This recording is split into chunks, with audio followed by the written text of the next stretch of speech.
Okay, so now what we are going to do is turn it over to Kurt Young, our producer, and he will read and put questions in the chat column for our panelists.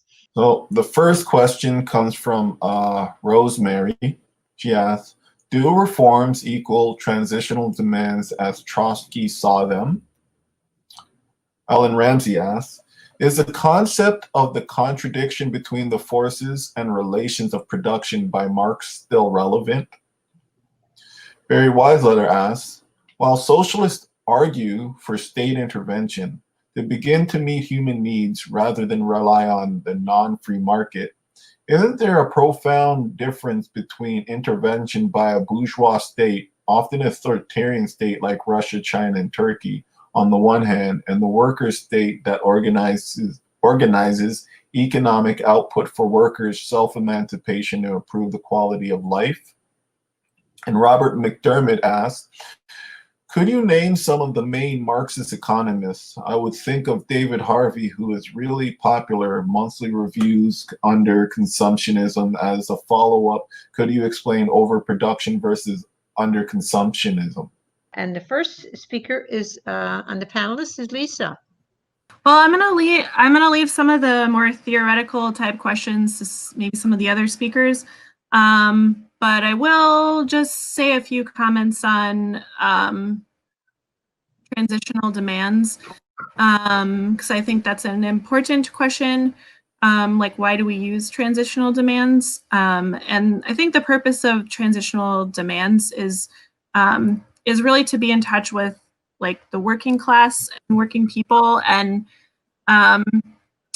you know, what are like what's getting at the heart of the struggles that are going on right now, and thinking about like what is going to connect with the workers when we're out in the streets, and then also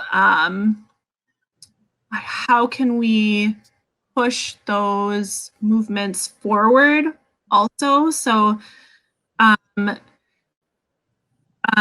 I think, yeah, I don't know. I've been a part of many United Front type coalitions, like Julius was talking about, which is something that we try to participate in a lot as Socialist Action. And so I think this question of transitional demands can really, really be an important and a difficult question, especially when you're working with a lot of other groups that might have a different point of view than we do.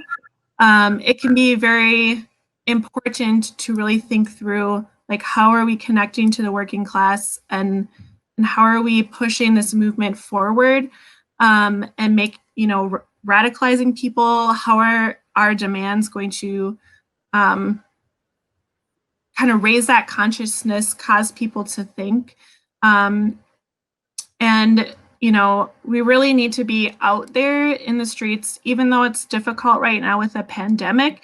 We've been doing a lot more different types of creative organizing, like these webinars and being online.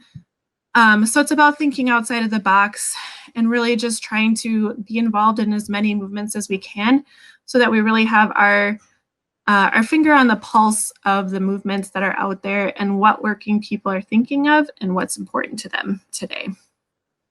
I will pass it on to someone else. Okay, thank you, comrade. Okay, our next is Julius. Comrade Julius. Okay, yeah, well, great questions, and some of them I have some thoughts on, and others I'm not sure. Just to continue with what Lisa was saying, I mean, I think one of the main differences, I mean, we support, you know, reforms are important, and Radhika actually touched on this quite a bit, saying that Marxists should support reforms, and we do support reforms. The winning of reforms empowers the working class. It empowers workers to reach beyond what they think is possible. Transitional demands, more specifically though, while we support reforms, transitional demands are demands which we use almost as an agitational tool to make a demand that capitalism essentially cannot support, or they're demands that create that wedge, the thin edge of the wedge that basically shows the inherent contradictions of capitalism.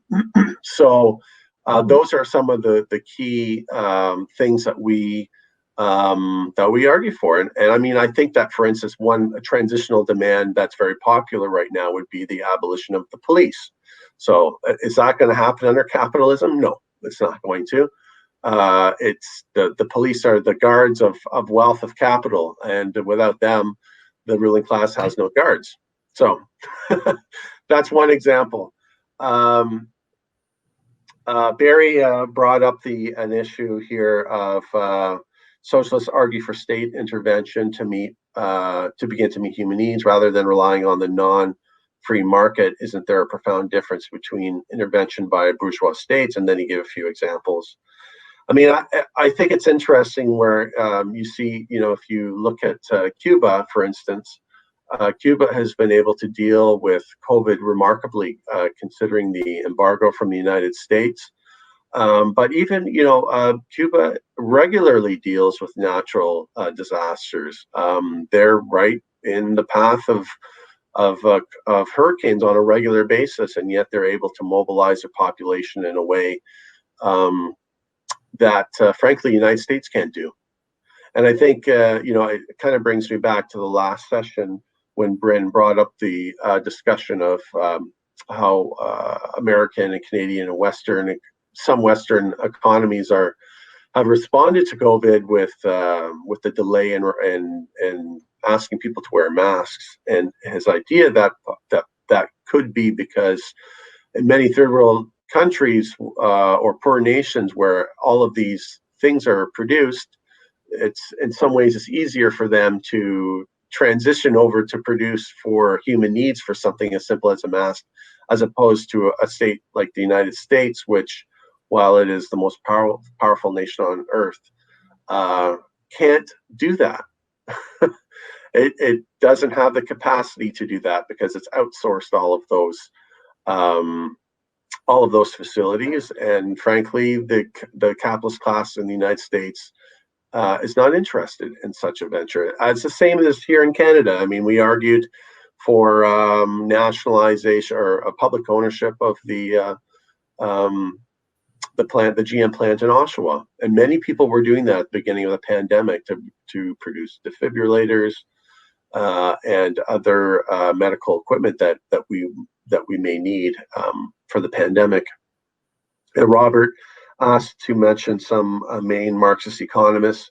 The only other name that I could think of is Ernest Mandel, who I know, Rob, you're familiar with.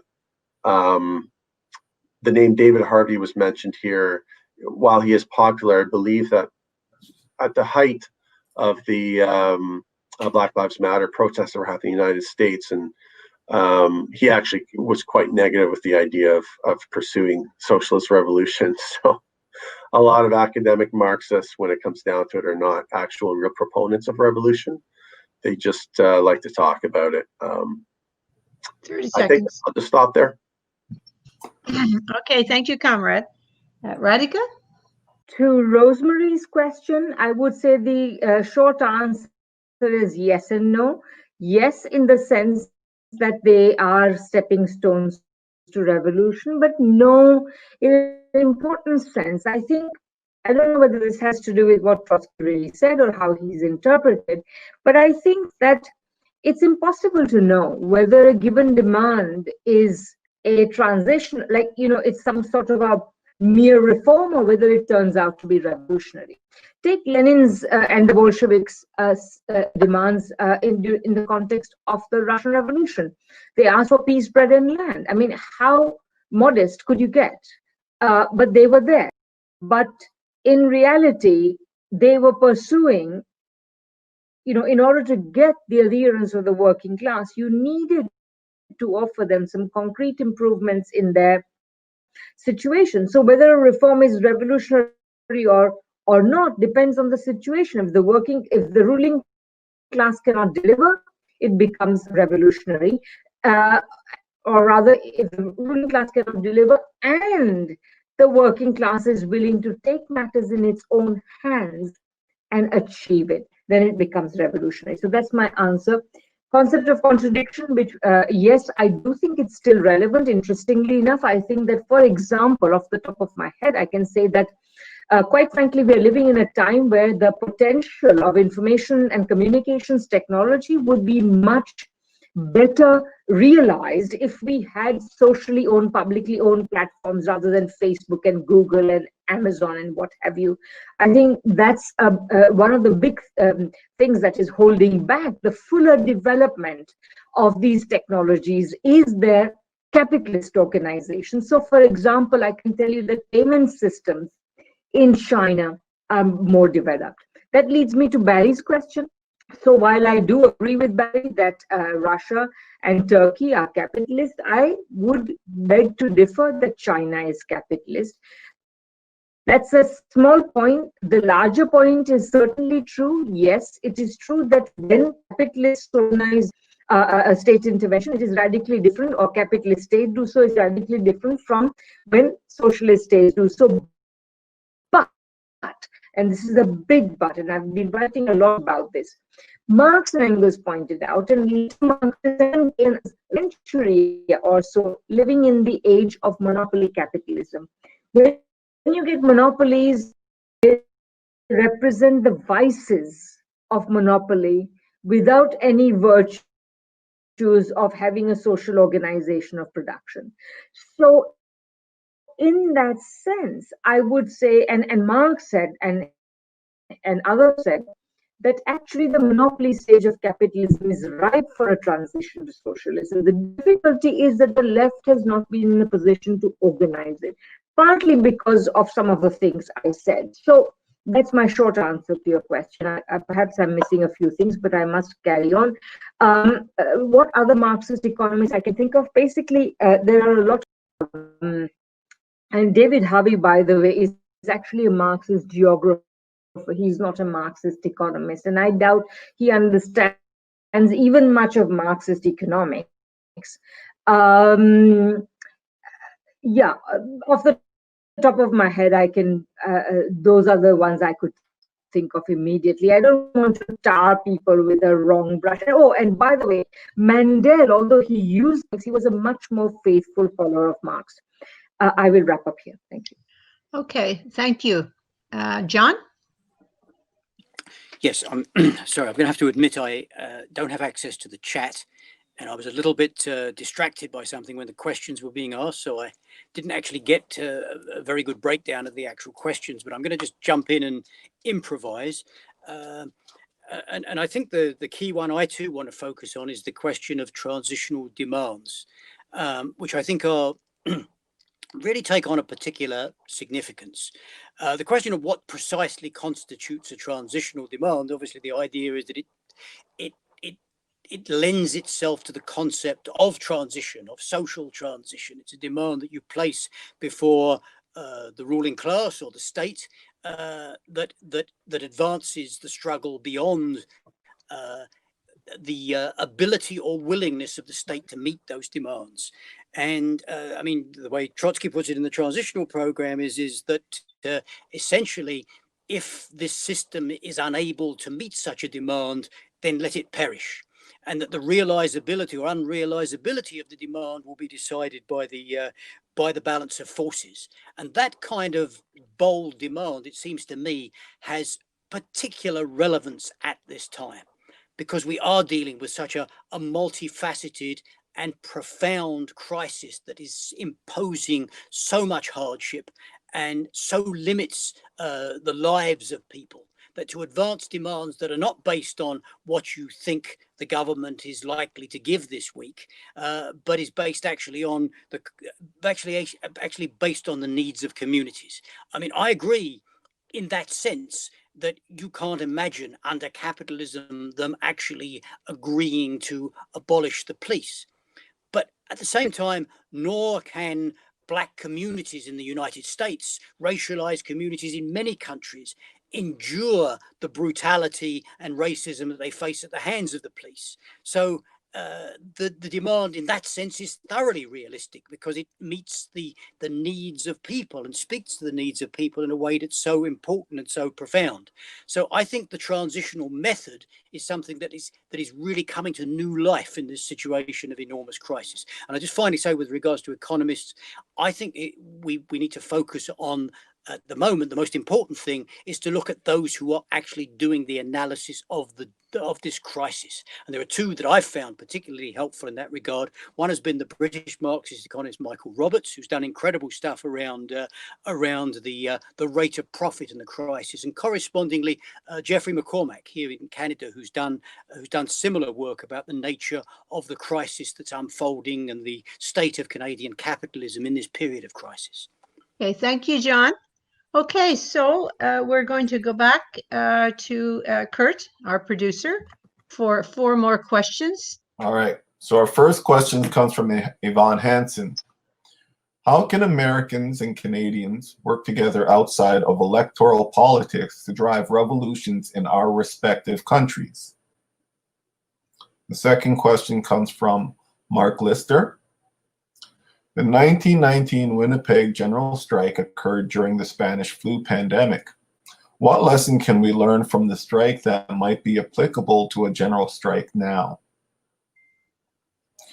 John Ord asks, how do you square the declining rate of profit theory with the historically massive profits in the last 2 decades of Amazon, Apple, Microsoft, Google, Facebook, and many others?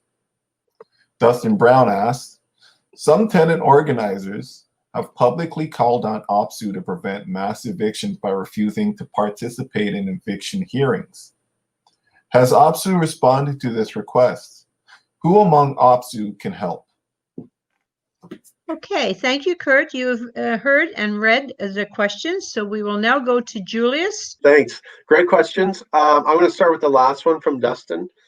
So yes, what has OPSEU done, and what can it do to help tenant organizations? So OPSEU is the Ontario Public Service Employees Union.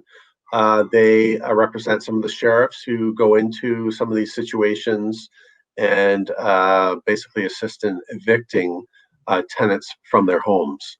I think OPSEU, as far as I know, centrally has not really done anything, which unfortunately is not a surprise. On a more regional level, there has been some outreach done, from what I understand, in terms of assisting some of these organizations, trying to get them reach out to locals where those workers are organized. And there certainly are things that can be done, and I don't know the details as to what's happening there because it's not in my workplace. And although I am an alternate executive board member, I'm not working on this on a day-to-day basis. But for instance, within my local, we had the landlord and tenant board working. They were part of my local 532. They're not anymore. They were the courts. And a few years ago, we were in contact with one of these tenant organizations, and we worked together and strategized with the stewards in that location to basically shut down the workplace because of health and safety concerns. So there's different ways you can deal with it. There was basically it was an occupation that took place, and that's where the argument for the health and safety concerns could have come from. You can be more bold than that, you know. You can be much more bold than that and get the local or the union to basically come out and say, we will not administer these evictions if they're due to COVID. But that takes a real push from the membership. So is that being facilitated? I hope so. I hope the discussion between the tenants organizations and those workers are taking place. Certainly it's not an end deal. There's still lots of time, as John had mentioned. Many people, thousands of people are going to be put into a position of possibly being evicted, and those workers, those OPSEU members, are going to be front line of those situations. And from what I've heard, they're not happy with that situation. Will they organize around it? Certainly, if they do, they need our support, all of our support. Yvonne asked how Americans and Canadians can work together outside of electoral politics to drive the revolutions in our respective countries.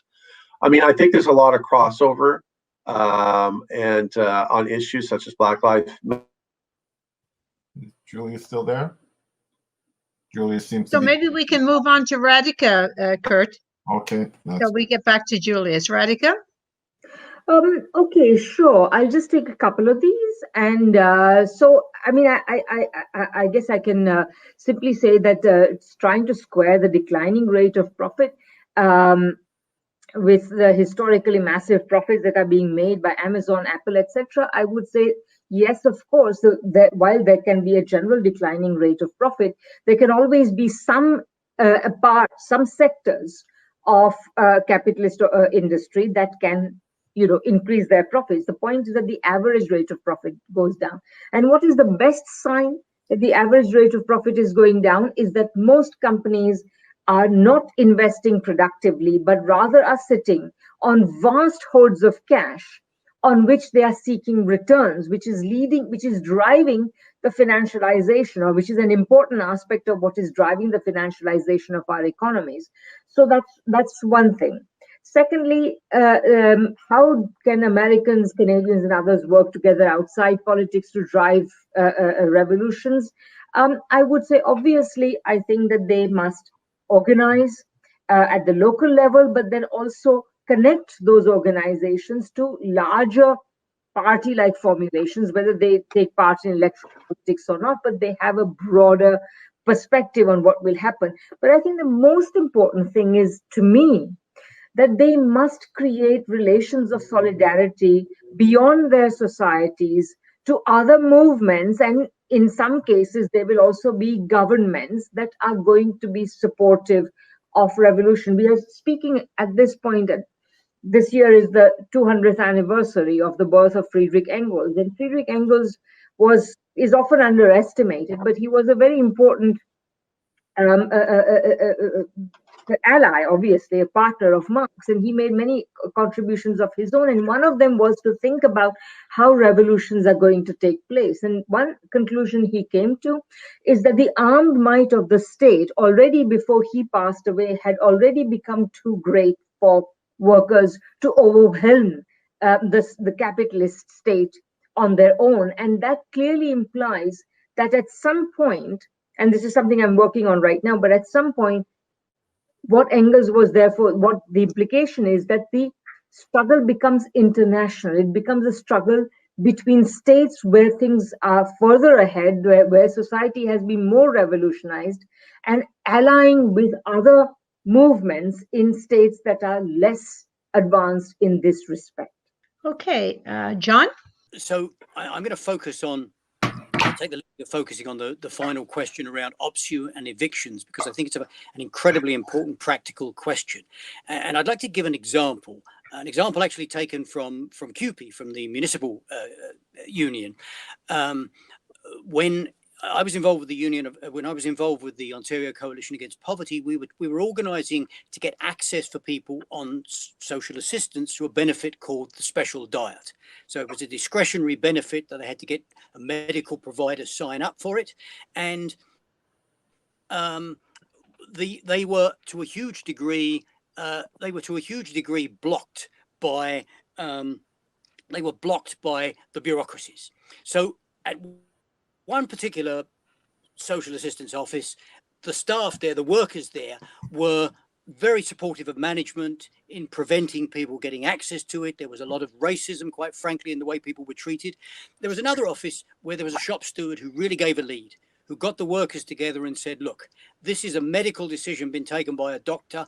I don't have any medical qualifications, nor do you. If management wants to try to stop this, that's up to them. But I am going to, if a doctor tells me somebody has certain conditions and is entitled to a benefit, I'm going to put it through, and then management can deal with it if they don't like it. And that was done. And that made an enormous difference to how people were treated and access to that benefit. A really practical but important question.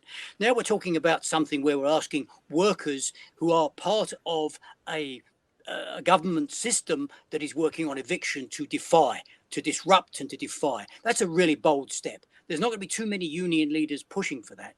But if there's a real link made with workers, rank and file workers, leaders, good militant stewards and such like, the possibilities of doing something really bold that's really going to make an enormous contribution to gumming up the works of this eviction factory has incredible possibilities. And those are exactly the kind of interventions that revolutionaries need to make. Those are exactly the kind of interventions where people need to get in there and give a lead and draw important lessons. And I mean, there's real possibilities there. So really something really exciting, I think.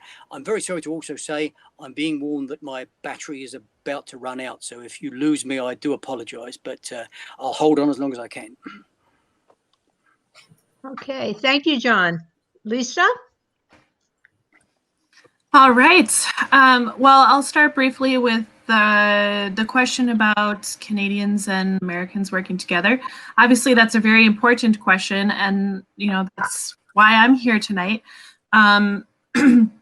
Obviously, I think one of the most important things that socialists can do is make sure that the movements we're building are international.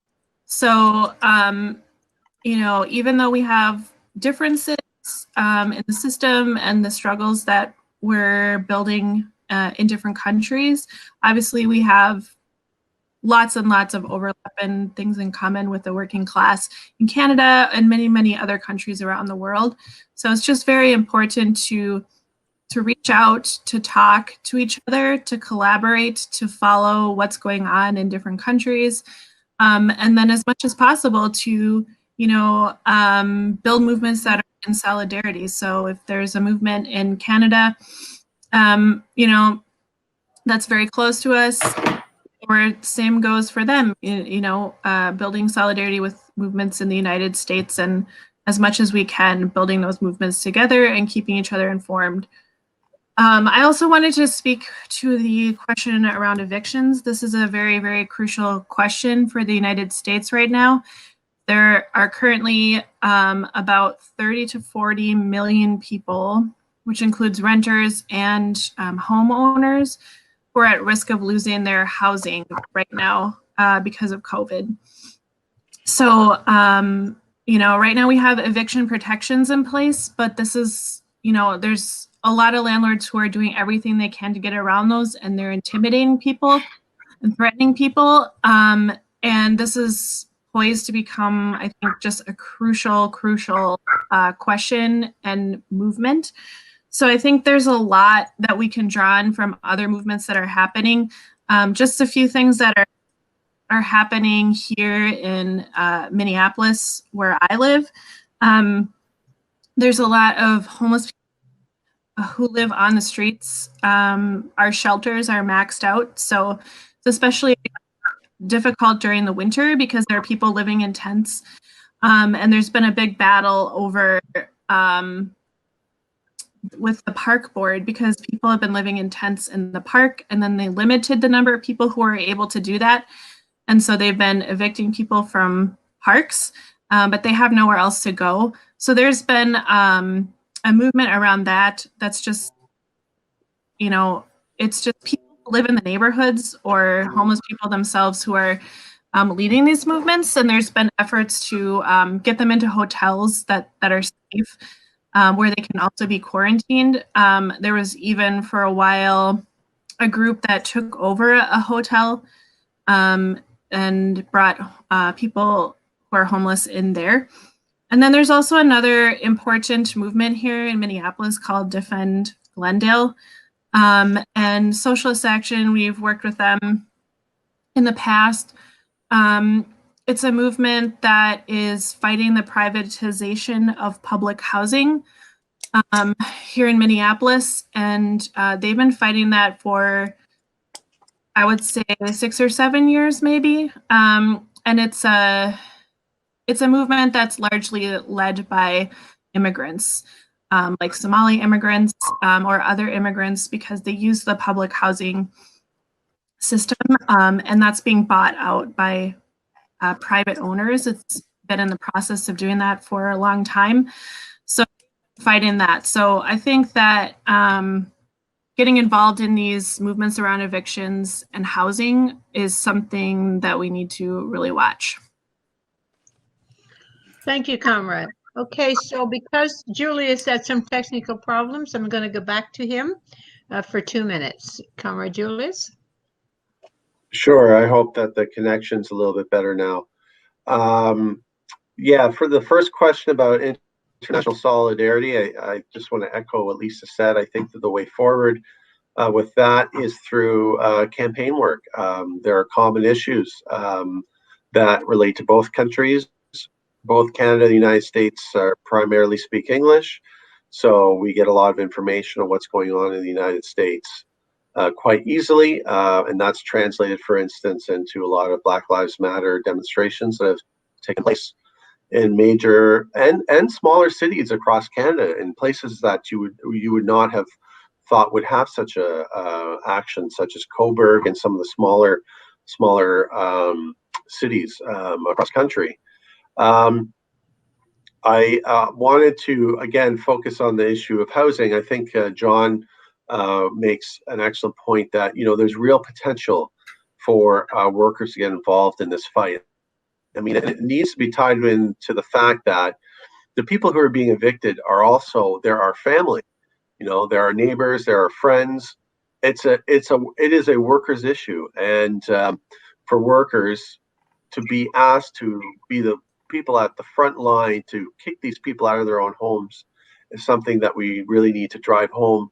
And that takes our organizing, and it takes radicals to be in the workplace, to talk to these people, to convince them and to talk to them, to hear them out as well, because I think that they're feeling this on the need for a kind of action that is not all too non-typical, unfortunately, in the workers' movement, and that is work stoppages.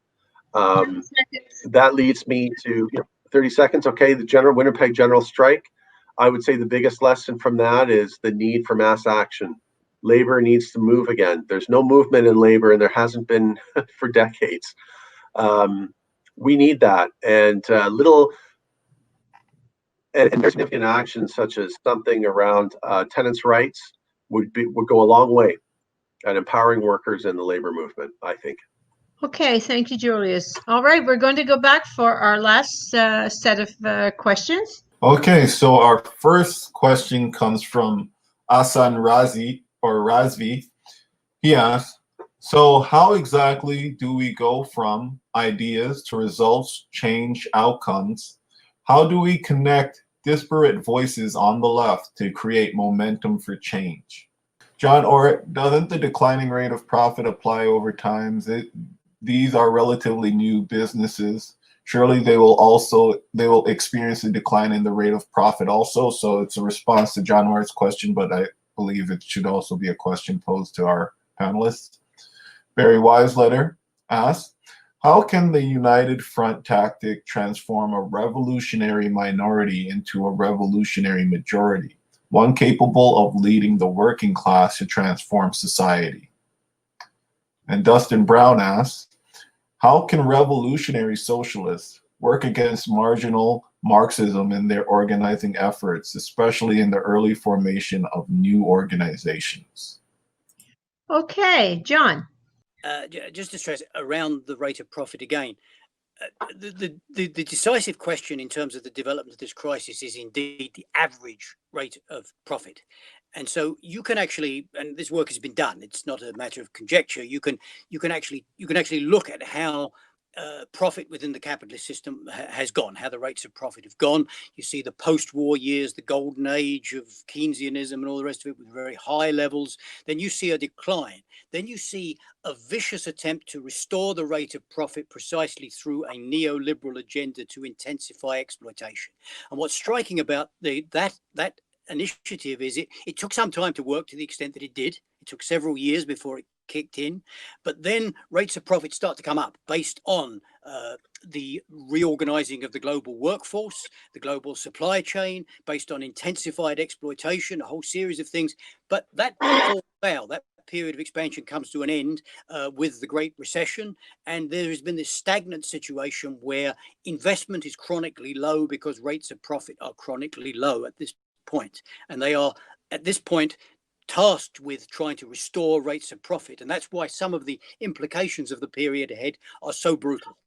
Because in this situation, to restore rates of profit, where people have been, where there's been so much economic dislocation, is going to be a very, very brutal period. And let me just finally very quickly say, with regards to the use of the United Front tactic, United Front tactic, I think, brings people together who have radical but disparate views and enables them to work in ways that are concretely cooperative and fruitful. And that's an enormous situation. And I don't think we can underestimate in the present period the possibilities exist when precisely that kind of lead is given to people who have had enough, people who are angry, people who are in turmoil, really, in terms of their thinking. So really major possibilities for really titanic struggles breaking out in the period ahead. And the United Front tactic, I think, is entirely the correct way to bring that together. Okay. Thank you, comrade. Lisa? All right, well, I'll start by just echoing that those comments on the United Front, because that's pretty much what I was going to say as well. The United Front is really about building the broadest movement possible and bringing the broadest number of people, the most people that to the street. I think Lisa is having some technical problems. Yeah, so we'll... Okay, so we'll move on to Radhika. Oh, you're back, Lisa? Hold on. Go. Oh, could you not hear me? No, not for the last 30 seconds. Okay. Well, I was just saying how the United Front is really about bringing the broadest number of people together, the broadest number of groups to work together on common goals, which is very, very important right now. And then I wanted to briefly address the first question, which is how do we go from ideas to outcomes and results? How do we go from ideas to actions? And that's just one of the most important questions to me, because our group is called Socialist Action for a reason, right? We're not just these armchair theorists where we talk about things, but we also need to be out there in the streets organizing. So if you're not sure how to do that, I would say just start by jumping in, find an action in your local area that you can go to and go to it and start, maybe volunteer to do something to help that group build the next action. And I think that by doing that, you will find that there are many, many ways that we can apply theory to action. So everything that we're talking about and everything that Trotsky and Lenin and all those people that we read and Rosa, their ideas came from concrete action. It came from the Russian Revolution. And so we can take those ideas and apply them to things that are happening now. So I think that's the important takeaway. Okay, thank you, comrade. Radhika? Yeah, sure. I suppose this is the last time I'll speak, so I just wanted to say how much I've learned from my co-panelists. Thank you very much. Okay, so to dive into the question, ideas to actions, I concur with everything that Lisa was saying, and I would add just the following. I think historically, many Marxists have taken the wrong route to understanding this relationship. So I hear so many people talking about raising the consciousness of people and so on. I mean, this is very patronizing. I think Marx and Engels saw themselves, and I think we should see ourselves as essentially serving the ongoing struggles of people, whether they are for wages, against rents and evictions, or for migrant rights or what have you. There is a whole diversity against racism, the whole diversity of issues, and intellectuals have to put their ideas at the service, put their intellectual capacities at the service of these struggles, explicating the deeper causes of the problems people face, working out the implications of various policy options and strategic and tactical options, and so on. And I think this is what we need to do. Everything else is, these intellectuals need to do all the other work, but I think ultimately the purpose should be that. The second is declining rates of profit. I'm afraid when I was asked to enumerate Marxist economists, I should have mentioned Michael Roberts. I don't agree with Michael Roberts that profit rates have been restored. On the contrary, if you actually take, because people like Michael Roberts, they're only looking at manufacturing or Main Street companies.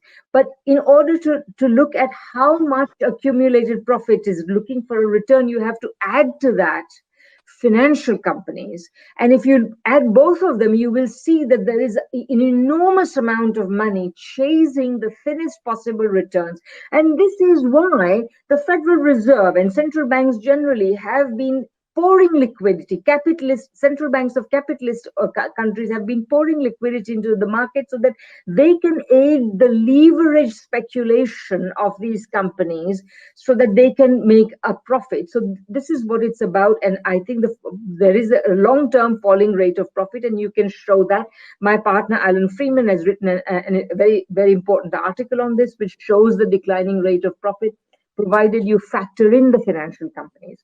So that's the second question. United Front, etc. I mean, I would say that on this point, we really have a bit of a quandary right now, because as I think John, was it, or Julius, somebody pointed out that, our unions are behaving as essentially the representatives of what Lenin would have called a labor aristocracy. So really, we need to conceptualize the working class much more broadly as basically including everybody, whether they are employed or not, whether they work for an industrial corporation or not, but everybody who must work for a living. And if you think about it that way and think of uniting that entire class in a broad set of struggles and connecting their various struggles, as I say, against racism, in education, in housing, etc., etc. I think that's where we have to go. I'm not sure United Front is really a viable tactic anymore. And I think, and I should also add that the reason why we can have greater gains made by labor aristocracies is imperialism. So we have to remember that. And I think I'll end there. I don't quite understand what is meant by managerial Marxism. So I will simply end there. Thank you. Okay, thank you. Okay, Julius. Thank you. A lot of what I wanted to say has been said. I think the key to connecting with folks in different on different fronts in terms of equity or the environment or anti-imperialism work. The United Front, the benefit is working with other people who are like-minded and gaining confidence of our ideas, winning confidence with those people, and winning over the best fighters from those movements to building a revolutionary party. It's very important to be engaged in the movements. As Lisa said, we're not armchair socialists. We're not a debate club, an endless debate club. We're out on the streets. We're in the union locals. We're in our electoral district associations. We're doing the grunt work. That's what we do. And that's where the workers are. That's where the fighters are. That's where the people who feel compelled enough to get out of their seats and onto the streets are. And those are the people that we want to work. So that's it starts small, but it's important work. And you'd be surprised. I became an executive board member of my union representing the Toronto region as a revolutionary socialist. My platform was a revolutionary socialist platform calling for, union democracy, stopping concessions bargaining, for Palestine solidarity, all of the things that careerists have been told never touch. And I won because workers want an alternative.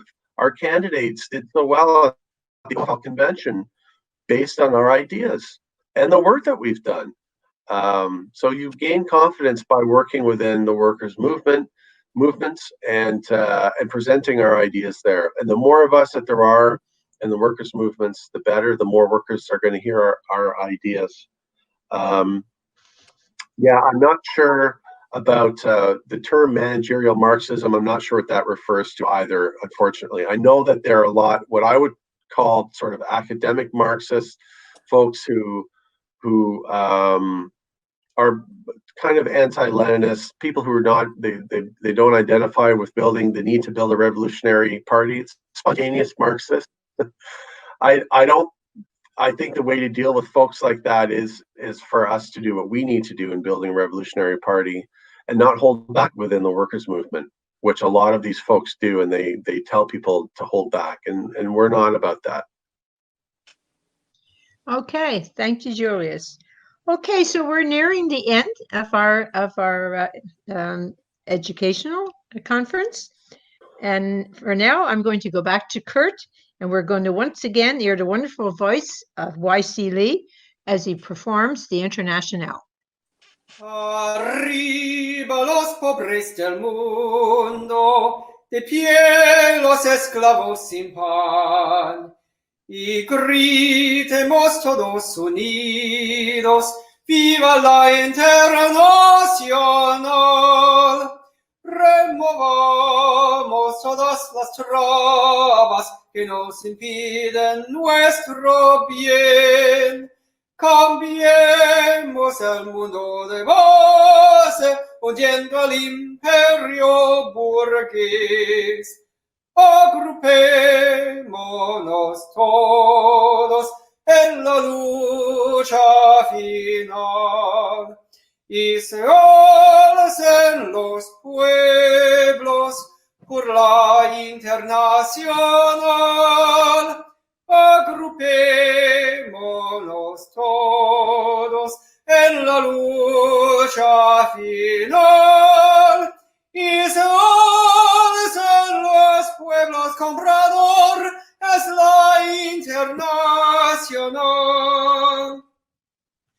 Debout les damnés de la terre, debout les forçats de la faim, la raison tendant son cratère, c'est l'éruption de la fin.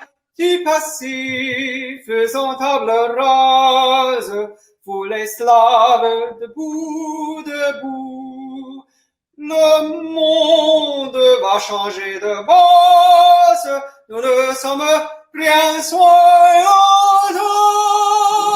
C'est la lutte finale, groupons-nous et demain l'Internationale sera le genre humain. C'est la lutte finale, groupons-nous et demain l'Internationale sera le genre humain. Arise, ye prisoners of starvation, arise, ye wretched of the earth. For justice thunders condemnation, for a better world's in a birth. No more traditions change shall bind us. Arise, ye slaves, no more in thrall. The earth shall rise on new foundations. We have been not, we shall be all. 'Tis the final conflict, let each stand in its place. The international working class shall be the human race. 'Tis the final conflict, let each stand in its place. The international working class shall be the human race. Okay, thank you so very much, YC. That was just wonderful. So this brings us to the conclusion, comrades and friends. Special thanks to all of our panelists for both sessions. It's Kathy, Tamara, Costa, Bryn, Radhika, John, Lisa, and Julius. And of course to our producer, Kurt Young. And to everybody who participated in tonight's conversations. Please consider buying a subscription to Socialist Action newspaper. It's only $27 for 1 year, delivered to your door. And to fill out the form, just visit our website at www.socialistaction. That's www.socialistaction.ca. And maybe you would like to, while you're there, read the statement of principles. Capitalism isn't working. Okay, and if you would like to talk to us about joining SA, write to socialistactioncanada@gmail.com or just give us a call at 647-986-1917. That's 647-986-1917. And once again, if you like this event, please subscribe to the Socialist Action YouTube channel. Our next webcast is Thursday, November the 26th at 7 p.m. Eastern Standard Time. It's titled The Road to a Mass Eco-Socialist Party, with former British Labour Party activist Alan Freeman, past Manitoba NDP MLA Marianne Cirilli, and Socialist Action British Columbia organizer Gary Porter. For these details, just visit www.socialistaction.ca. And once again, thanks to everybody. And in the meantime, in between time, stay safe, stay healthy, be active. Bye for now.